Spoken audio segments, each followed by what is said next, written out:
إن الحمد لله نحمده ونستعينه ونستغفره ونتوب إليه ونعوذ به تعالى من شرور أنفسنا ومن سيئات أعمالنا. من يهده الله فلا مضل له ومن يضلل فلا هادي له، وأشهد أن لا إله إلا الله وحده لا شريك له، وأشهد أن نبينا وحبيبنا وقائدنا وقدوتنا محمدا عبده ورسوله صلى الله وسلم وبارك عليه وعلى آله وأصحابه وأزواجه وأتباعه إلى يوم الدين. أما بعد، فيا أيها المسلمون، أوصيكم ونفسي بتقوى الله عز وجل. فالوصية بالتقوى هي وصية الرب تبارك وتعالى للأولين وللآخرين. معشر المسلمين، أمر الله عز وجل بالسعي من أجل طلب الرزق. قال تعالى: هو الذي جعل لكم الأرض ذلولا فامشوا في مناكبها وكلوا من رزقه وإليه النشور. ورغب نبينا صلى الله عليه وسلم بالاكتساب، فقال: لأن يأخذ أحدكم حبله فيحتطب فيبيعه خير له من أن يسأل الناس أعطوه أم منعوه. وحرم الله عز وجل المكاسب الخبيثة، فقال: يا أيها الذين آمنوا لا تأكلوا أموالكم بينكم بالباطل.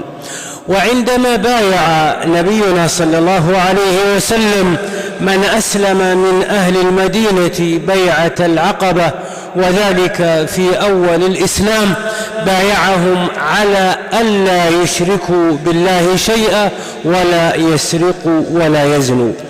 كما أنه صلى الله عليه وسلم أخذ العهد على النساء بعدم السرقة. ففي الحديث عن أم المؤمنين عائشة رضي الله عنها قالت: كانت المؤمنات إذا هاجرن إلى رسول الله صلى الله عليه وسلم يمتحن بقوله تعالى: يا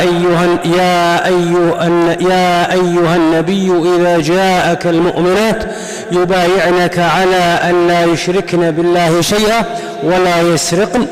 الآية.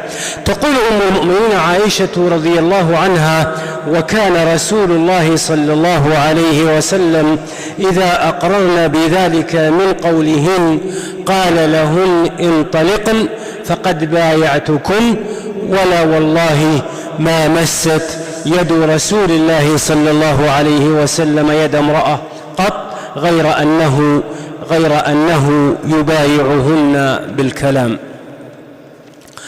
معشر الكرام، حفظ الأموال من الضروريات الخمس التي جاءت بها الشرائع السماوية، بحفظها. فأموال المسلمين يحرم التعدي عليها بأي طريقة من الطرق، ومن أجل ذلك جعلت الشريعة السرقة كبيرة من كبائر الذنوب وجريمة من الجرائم الأخلاقية التي لا يتصف بها صاحب دين واستقامة على الخير. السرقة معشر الإخوة خلق ذميم وطبع رذيل، فالسارق عضل أشل في المجتمع لا يعول عليه ولا يطمئن إليه، لأنه ارتكب خلقا سيئا ضعفت نفسه حيث لجأ إلى هذه الطريقة الملتوية يعرض فيها للخطر دينه وحياته وسمعته. وإن نال من السرقة ما نال، فالمال الحرام سحت وظلم وعدوان. إن من فظاعة السرقة ما ذكره رسول الله صلى الله عليه وسلم في قوله: لا يسرق السارق حين يسرق وهو مؤمن. رواه البخاري ومسلم. وفي رواية: والتوبة معروضة بعد. ومعنى الحديث أن الإنسان لا يفعل السرقة إلا وهو ناقص الإيمان. ومن السرقات الفظيعة سرقة الأراضي بتغيير العلامات ليضيف الإنسان إلى حقه ما ليس من حقه.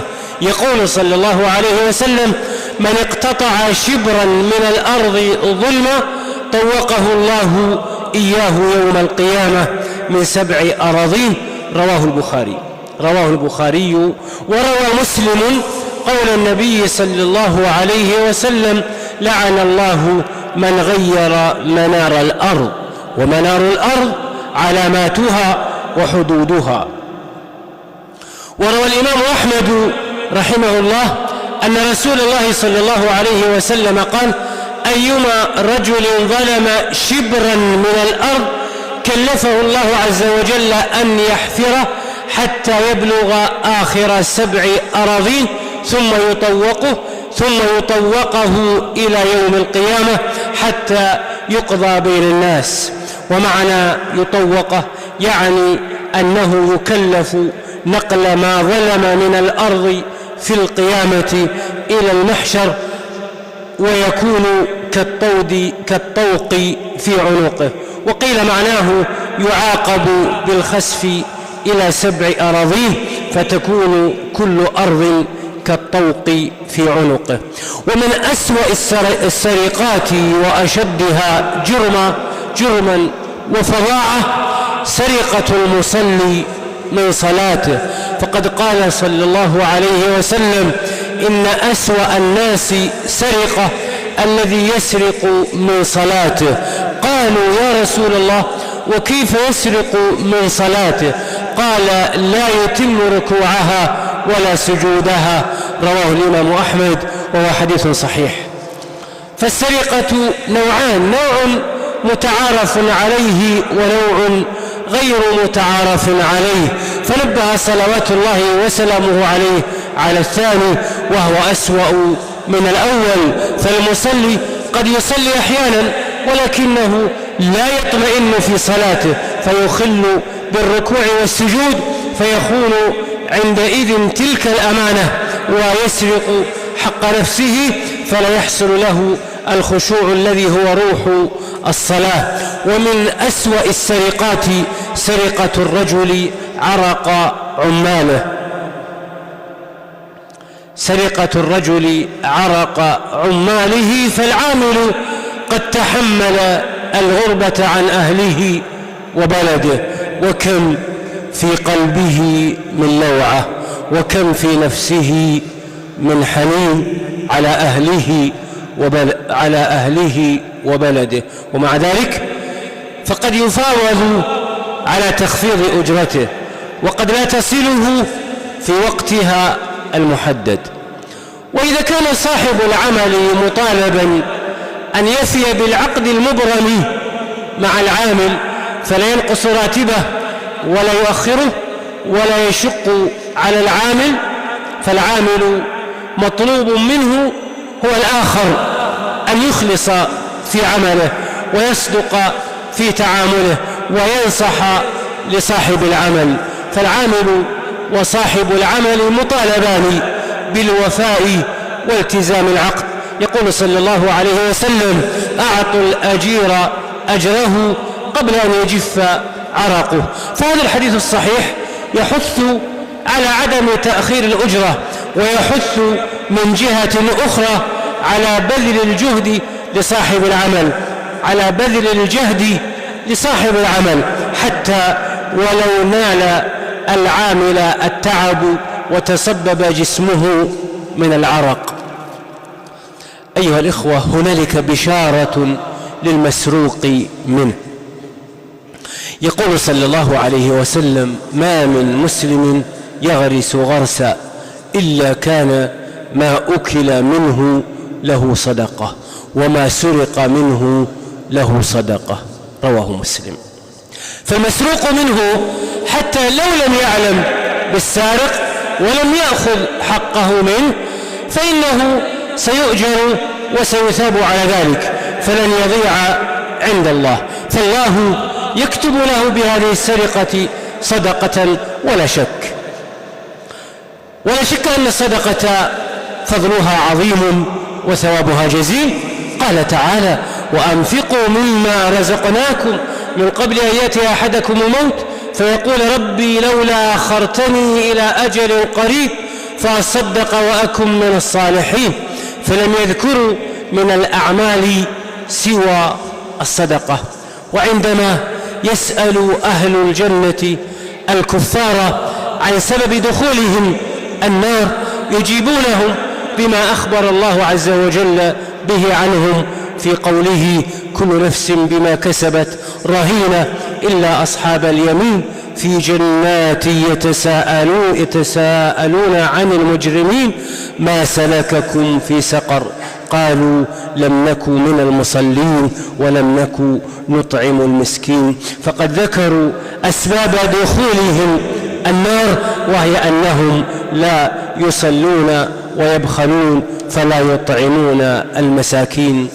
السرقة في المجتمع تحصل لبعض الناس ويسلم منها آخرون، وعلى المسلم أن يأخذ بالأسباب الشرعية والحسية من أجل الوقاية من السرقة، وعلى رأس ذلك تحصين النفس والأولاد بالأذكار في الصباح وفي المساء. ومن الأسباب التي تحمي بإذن الله من السرقة عدم تسهيل السرقة لضعاف النفوس وضعاف الإيمان ممن تحدثهم نفوسهم بالاستيلاء على أي مال لم يحافظ صاحبه عليه. فالمال إذا لم يكن محفوظا في حرز أمين فصاحبه يعتبر مفرطا، فقد يترك في سيارته شيئا مكشوفا فيسرق، وقد تترك السيارة في حال التشغيل لحاجة سريعة فإذا عاد صاحبها لم يجدها، وهكذا.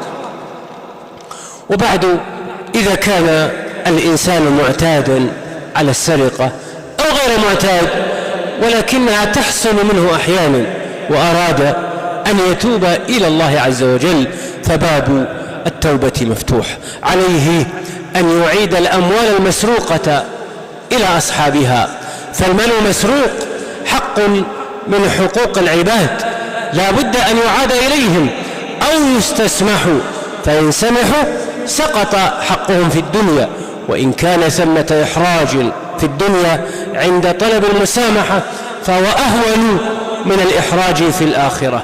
وإن كان المسروق منه ميتا فإن المال المسروق يعاد إلى ورثته، فإن لم يعرف له وارث تصدق عنه. والمهم أن يصاحب التوبة التخلي عن المال المسروق وإعادته إلى أصحابه ولو بالصدقة به عنهم. أسأل الله بمنه وفضله وكرمه وجوده أن يرزقنا الفقه في دينه، إنه ولي ذلك والقادر عليه. أقول هذا القول وأستغفر الله لي ولكم ولسائر المسلمين من كل ذنب فاستغفروه وتوبوا إليه إنه تعالى هو التواب الرحيم.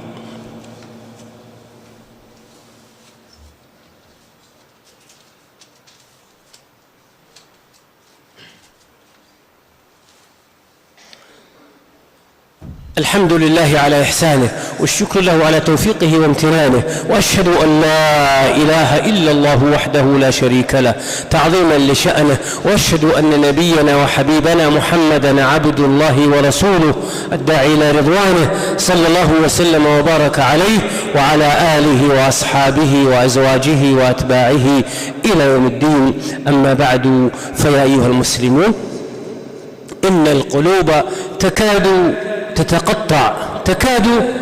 تتقطع بسبب ما يتواصل على بعض المسلمين من الفظائع والظلم والقهر والإذلال والقصف والقتل والتجويع والحصار. يحدث هذا أمام سمع وبصر المسلمين وغيرهم. ففي العراق وفي الفلوجة وحدها مات خلال الأيام الماضية ما يزيد عن 3400 شخص من الجوع بسبب الحصار المضروب على المدينة، لأن أهلها مسلمون وأهل سنة، وما نقموا منهم إلا أن يؤمنوا بالله العزيز الحميد. فها هي الآن الفلوجة تدفع ثمن صمودها في وجه الاحتلال الغربي قبل 12 سنة، فقد كانت عصية على المحتلين الغربيين الذين يقفون جنبا إلى جنب مع الصفويين. لقد أمطر المحاصرون المدينة بكل أنواع الصواريخ حقدا عليها وانتقاما من أهل السنة، فها هي تقتل الآن بحصار جائر ظالم.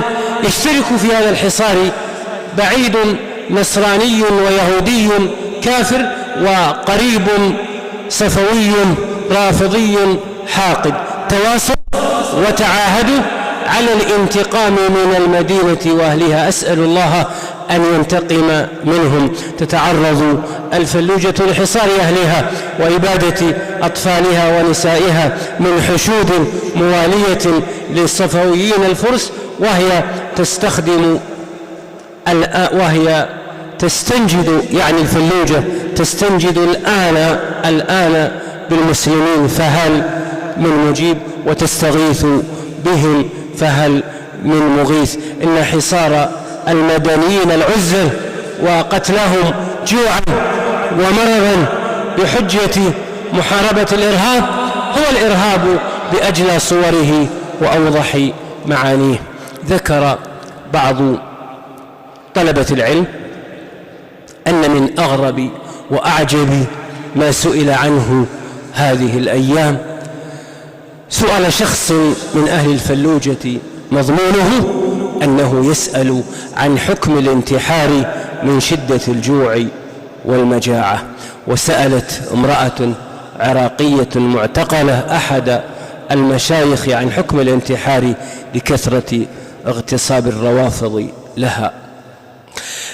إن من العقوبات العاجلة عقوبة خذلان المظلومين، وكثيرا ما تنزل العقوبات ويجهل الناس أسبابها، يظنون أن الله لا يعاقب إلا من باشر الظلم بنفسه.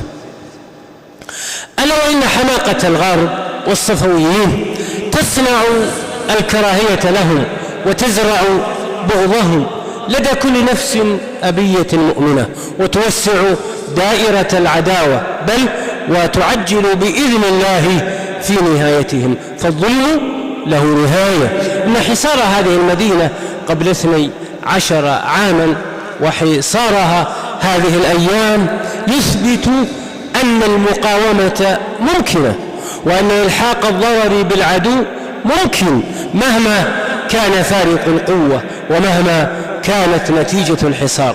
فصمود هذه المدينة هذه الأيام بحد ذاته تعبير عن قوة الضعيف وضعف القوي.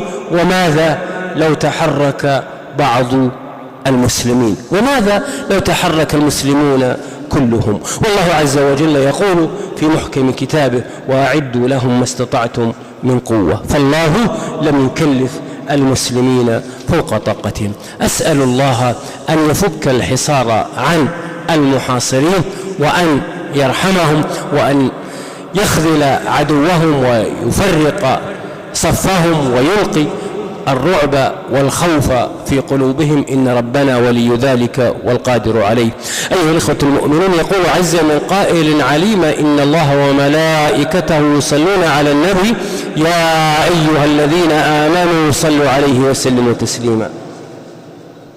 اللهم صل وسلم وبارك على عبدك ورسولك محمد، وارض اللهم عن خلفائه الأربعة الراشدين أبي بكر وعمر وعثمان وعلي، وعن بقية الصحابة أجمعين، وعن التابعين وتابعيهم ومن تبعهم بإحسان إلى يوم الدين، وعنا معهم بعفوك وكرمك وامتنانك، إنك أنت يا ربنا أكرم الأكرمين. اللهم أعز الإسلام والمسلمين، اللهم أعز الإسلام والمسلمين، اللهم أعز الإسلام والمسلمين.